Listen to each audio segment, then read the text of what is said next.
What's the meaning of catastrophe theory?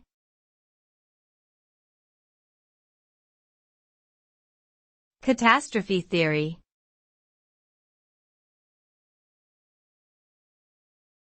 Catastrophe theory.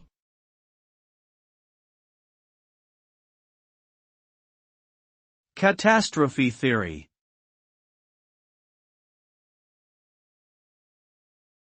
Catastrophe theory.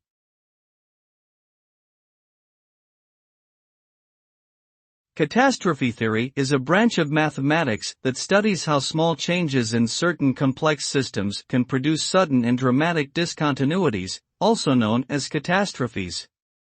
The theory suggests that as variables in a system change, they can reach a critical point, at which even a minor perturbation can result in a sudden and dramatic shift in the system's behavior.